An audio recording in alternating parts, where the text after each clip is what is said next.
നമ്മളിന്ന് പഠിക്കാൻ പോകുന്നതെന്ന് വെച്ചാൽ ഇന്ത്യൻ ഹിസ്റ്ററി. ഓക്കെ, അതിൽ മോഡേൺ ഇന്ത്യൻ ഹിസ്റ്ററിയെ പറ്റിയാണ് പഠിക്കാൻ പോകുന്നത്.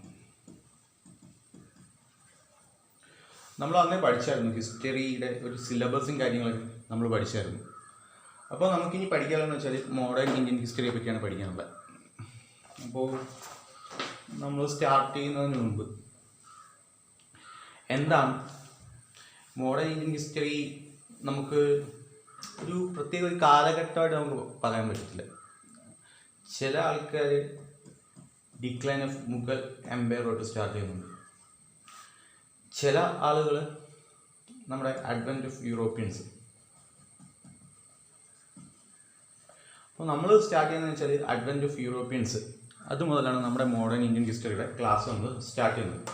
അപ്പോൾ നമ്മൾ ഈ മോഡേൺ ഇന്ത്യൻ ഹിസ്റ്ററി സ്റ്റാർട്ട് ചെയ്യുന്ന സമയത്ത്, അപ്പോൾ നമുക്കറിയാം 1498 വാസ്കോ ഡ ഗാമ ആദ്യമായിട്ട് ഇന്ത്യയിലെത്തിയ കാര്യങ്ങളൊക്കെ നമുക്കറിയാം. അപ്പോൾ ആ കാലഘട്ടത്തിൽ വേൾഡിൻ്റെ അവസ്ഥ എന്തായിരുന്നു, അതിനെപ്പറ്റി നമുക്ക് അറിയേണ്ടത്. അതായത് 15th സെഞ്ച്വറിയിൽ എന്തായിരുന്നു നമ്മുടെ വേൾഡിൻ്റെ അവസ്ഥ എന്നാണ് നമുക്ക് നോക്കേണ്ടത്. കണ്ടീഷൻസ് എന്തായിരുന്നു, അവിടുത്തെ കണ്ടീഷൻസ്, കാര്യങ്ങൾ. ഇതിൽ നിന്ന് മാത്രമേ നമുക്ക് ഇന്ത്യയുടെ ഹിസ്റ്ററിയായിട്ട് കണക്ട് ചെയ്ത് പഠിക്കാൻ പറ്റത്തുള്ളൂ. അപ്പോൾ നമുക്ക്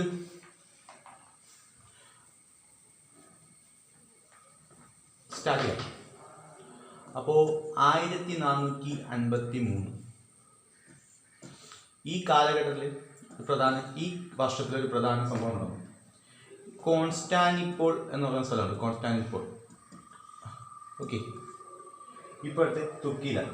ഈ തുർക്കി എന്ന് പറയുന്നത്, ഈ തുർക്കിയിലെ കോൺസ്റ്റാന്റിനോപ്പിൾ ഓട്ടോമൻ എംപയേഴ്സ് ക്യാപ്ചർ ചെയ്തു. ഓട്ടോമൻ എംപയേഴ്സ് ഇത് ക്യാപ്ചർ ചെയ്തു. ഈ കോൺസ്റ്റാന്റിനോപ്പിൾ ഓട്ടോമൻ എംപയേഴ്സ് ഇത് ക്യാപ്ചർ ചെയ്തു. ഈ കോൺസ്റ്റാന്റിനോപ്പിളിന് വളരെ പ്രധാനമായിട്ടുള്ളൊരു റോളുണ്ടായിരുന്നു. അത് നമ്മളിനി പഠിക്കും. ആദ്യം നമ്മൾ ഈ കണ്ടീഷൻസ് എന്താണെന്ന് നമ്മൾ ആദ്യം പഠിക്കും.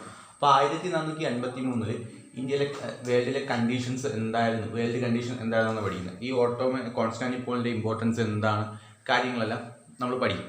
ഓക്കെ, അപ്പോൾ ഓട്ടോമൻ എംപയർ അപ്പോൾ അവിടുത്തെ വേൾഡിലെ സാഹചര്യം എന്ന് പറയുന്നത്, അപ്പോൾ 1483 കോൺസ്റ്റാന്റിനോപ്പിൾ ഓട്ടോമൻ എംപയേഴ്സ് ക്യാപ്ചർ ചെയ്തു.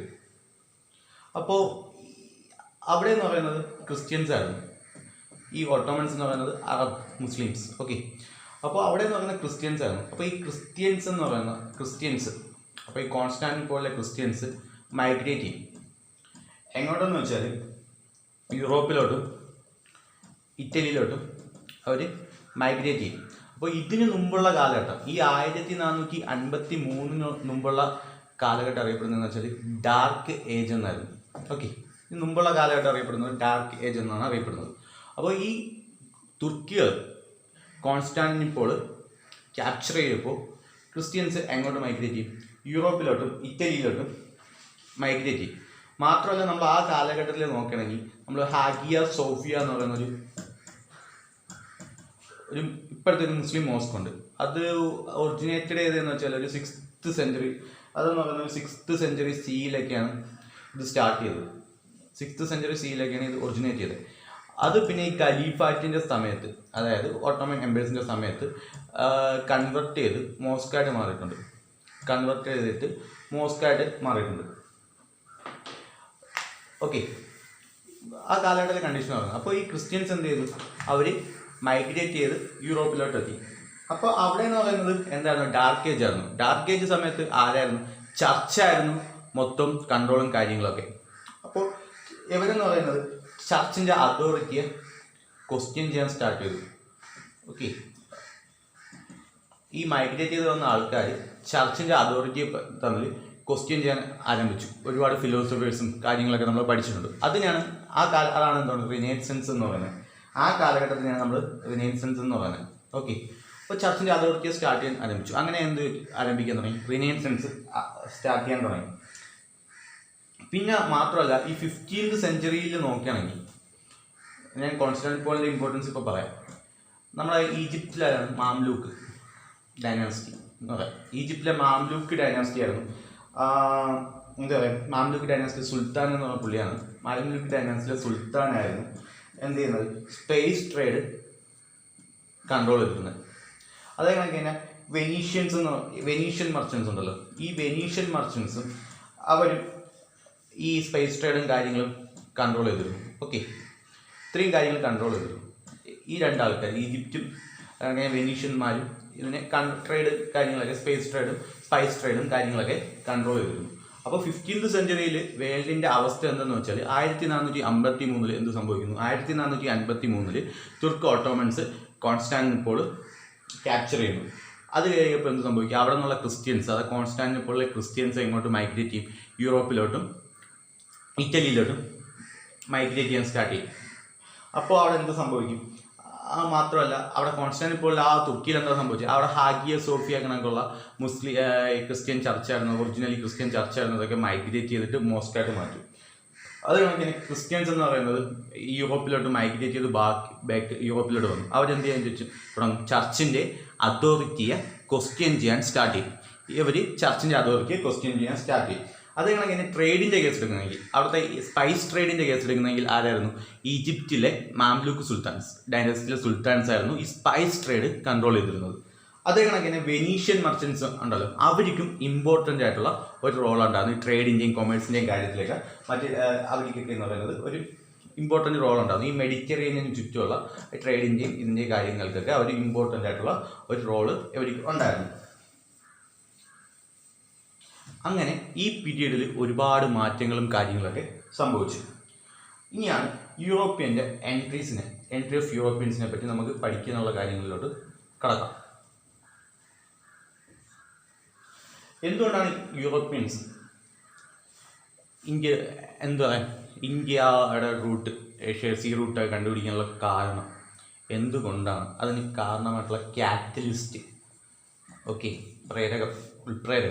കാറ്റലിസ്റ്റ് എന്താണെന്നുള്ള കാര്യമാണ് നമ്മളിവിടെ പറയുന്നത്. യൂറോപ്യൻസിനെ സംബന്ധിച്ച്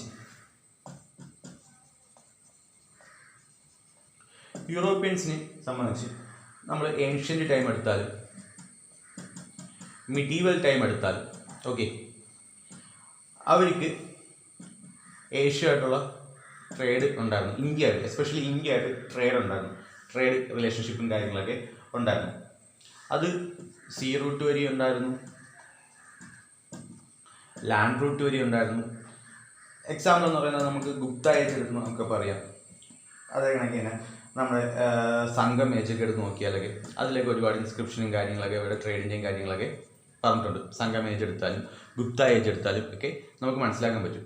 അപ്പം യൂറോപ്യൻസിനെന്ന് പറയുന്നത് ഏൻഷ്യൻ്റ് പീരീഡ് എടുത്താലും മിഡീവൽ പീരീഡ് എടുത്താലും നമ്മുടെ ഇന്ത്യയായിട്ടുള്ള ട്രേഡ് റിലേഷൻഷിപ്പ് ഉണ്ടായിരുന്നു. മിഡീവൽ പീരീഡിലെന്ന് വെച്ചാൽ ഈ ട്രേഡ് ഏൻഷ്യൻ്റ് ടൈമിലെ ട്രേഡ് കണ്ടിന്യൂ ചെയ്തിട്ടുണ്ടായിരുന്നു. കണ്ടിന്യൂ ചെയ്തു. അതെന്ന് വെച്ചാൽ ബ്രിസ്കിലി ആയിട്ടുള്ള വളരെ ഭയങ്കരമായിട്ടുള്ള നല്ല ഒരു ബ്രിസ്കിലി ആയിട്ടുള്ള ഒരു ട്രേഡ് റിലേഷൻഷിപ്പ് ആ മിഡീവൽ പീരീഡിലും എവിടെയെങ്കിലും ഉണ്ടായിരുന്നു. അങ്ങനെ 15th സെഞ്ച്വറി എടുക്കപ്പോൾ എന്ത് സംഭവിക്കും, ടർക്കിഷ് പവർ ടർക്കിഷ് പവർ വരാൻ തുടങ്ങി. ടർക്കിഷ് പവർ വന്നു. അപ്പം അതായത് ഓട്ടോമൻ എംപയേഴ്സ് അവർ സ്ട്രോങ് ആയി. അവരെന്ത് ചെയ്തു, അവർ ഈ ഓട്ടോമൻ എംപയേഴ്സ് എന്ന് പറയുന്നത് അവർ കോൺസ്റ്റാന്റിനോപ്പിൾ എന്ത് ചെയ്തു, ക്യാപ്ചർ ചെയ്തു. അപ്പോൾ ഈ കോൺസ്റ്റാന്റിനോപ്പിൾ ക്യാപ്ചർ ചെയ്യുമ്പോൾ സംഭവിക്കുമ്പോൾ എന്ത് പറ്റും, അവർ യൂറോപ്യൻസിന് ഇന്ത്യ ആയിട്ടുള്ള ട്രേഡ് റൂട്ട്, അതായത് ലാൻഡ് വഴിയുള്ള റൂട്ടും അതങ്ങനെ മെഡിറ്ററേനിയൻ വഴിയുള്ള റൂട്ടും കാര്യങ്ങളെല്ലാം ബ്ലോക്ക് ചെയ്യും. ഈ ടർക്കിഷ് എംപയേഴ്സ് അതുവഴിയുള്ള ട്രേഡും കാര്യങ്ങളൊക്കെ ബ്ലോക്ക് ചെയ്യും.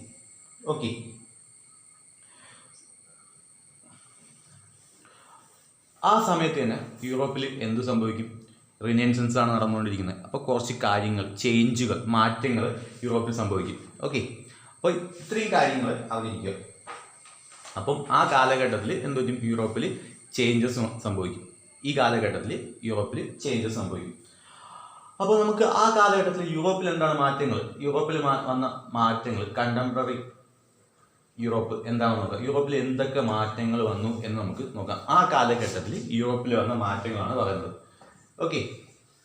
മുമ്പ് എന്തായിരുന്നു, ഫ്യൂഡലിസം ആയിരുന്നു. ഏതിൻ്റെ, റിലീജിയൻ്റെ, ചർച്ചായിരുന്നു ഇമ്പോർട്ടൻ്റ് റോളും കാര്യങ്ങളൊക്കെ. നമുക്ക് എന്തെങ്കിലും പാപങ്ങൾ ചെയ്താൽ ഒരു പത്രത്തിൽ നമ്മൾ പൈസ കൊടുത്തൊരു പത്രം വാങ്ങിക്കും, പാപമോചന പത്രം, കാര്യങ്ങൾ അങ്ങനെയൊക്കെയുള്ള ഒരുപാട് കാര്യങ്ങളൊക്കെ ഉണ്ടായിരുന്നു. ചർച്ചായിരുന്നു മെയിൻ അതോറിറ്റി എന്ന് പറയുന്നത്, റിലീജിയൻ ബേസ് ചെയ്തിട്ടുള്ളതായിരുന്നു.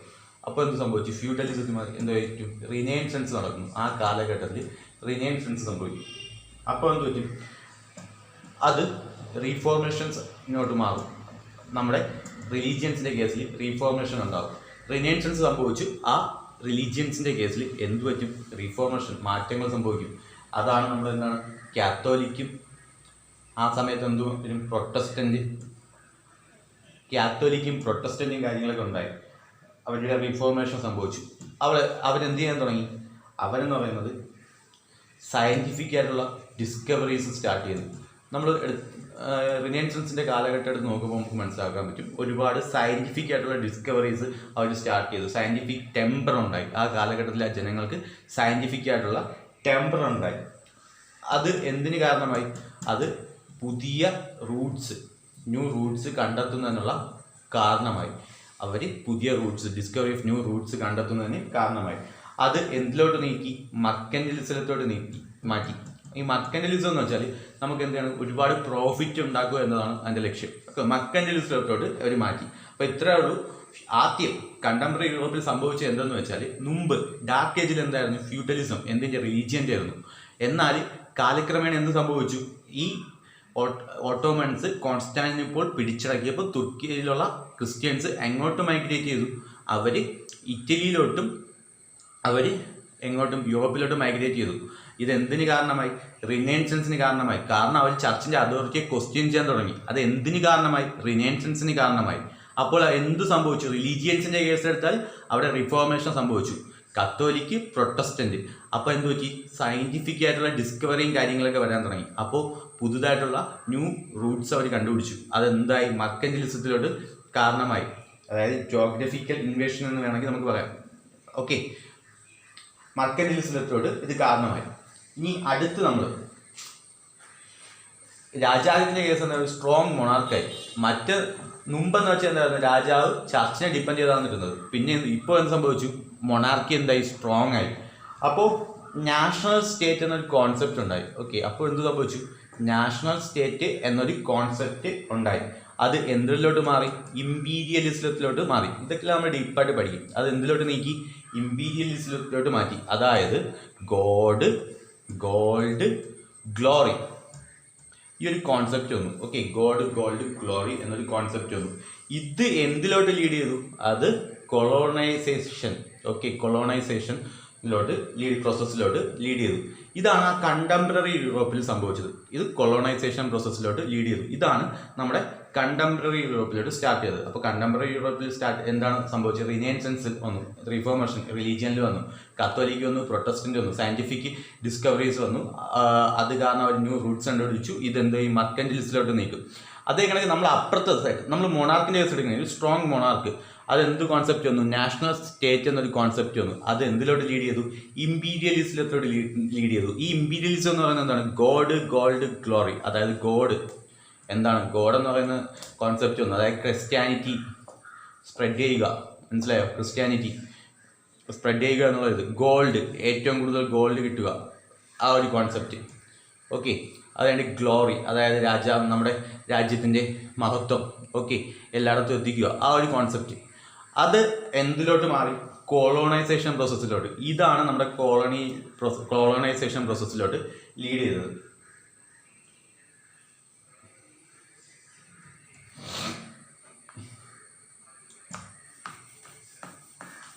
ഓക്കെ,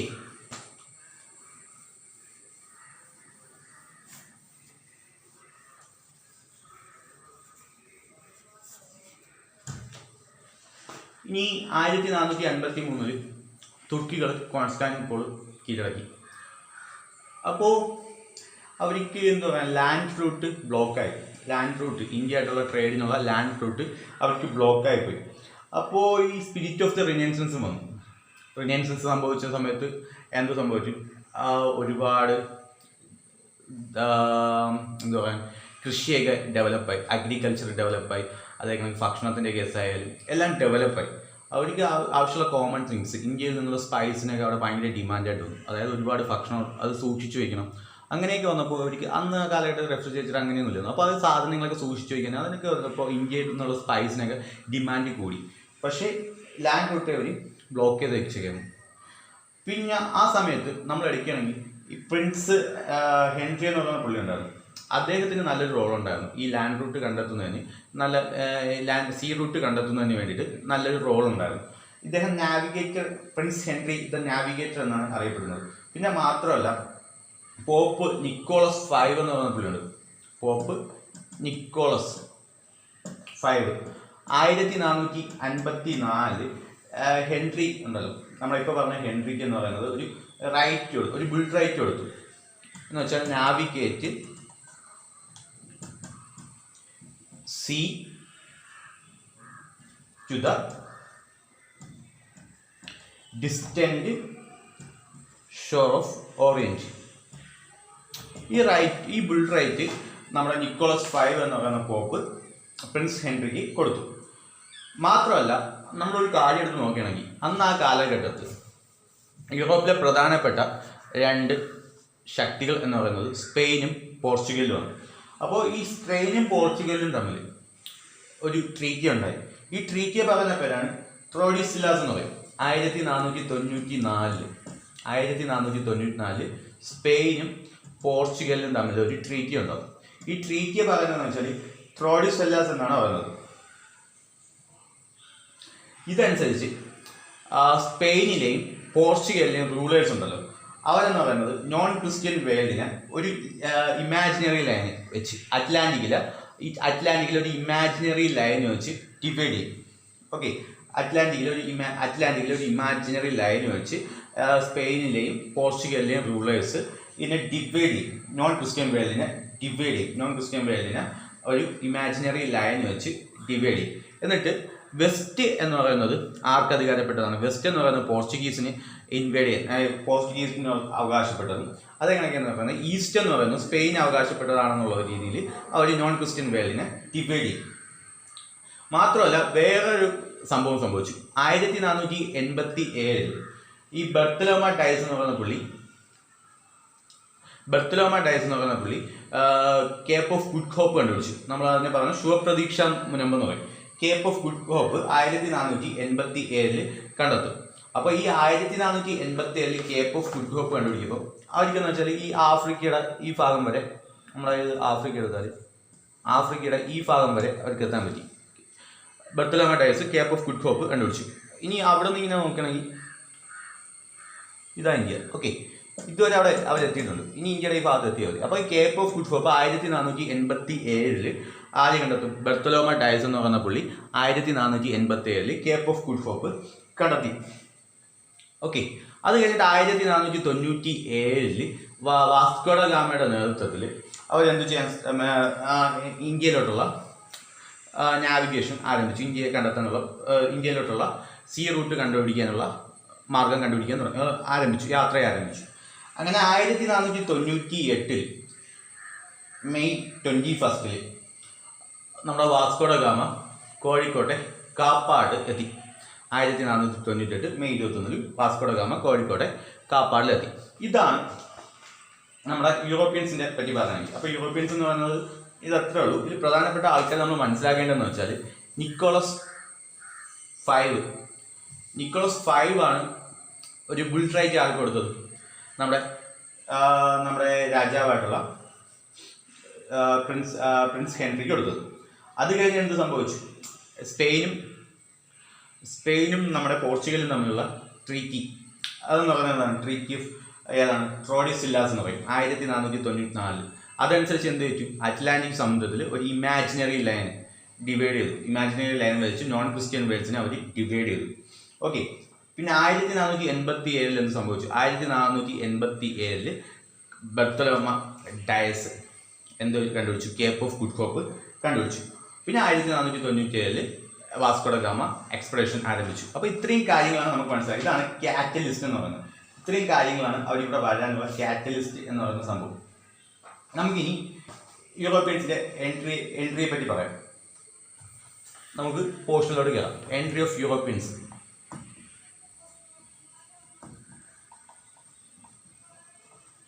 ഓക്കെ,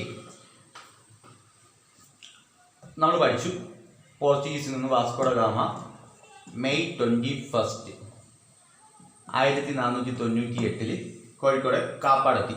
എന്തുകൊണ്ടാണ് അവർ കോഴിക്കോട്ടെ കാപ്പാട് വന്നത്? എന്താണ് കാര്യങ്ങൾ? എന്തുകൊണ്ടാണ് അവർ വന്നത്? Why they came. അതിൽ പറയുന്നത് ഒന്നാമത്തേന്ന് വെച്ചാൽ എക്കണോമിക് ആയിട്ടുള്ള കണ്ടീഷൻ, രണ്ടാമത്തേന്ന് വെച്ചാൽ റിലീജിയൻസ് ആയിട്ടുള്ള കണ്ടീഷൻ.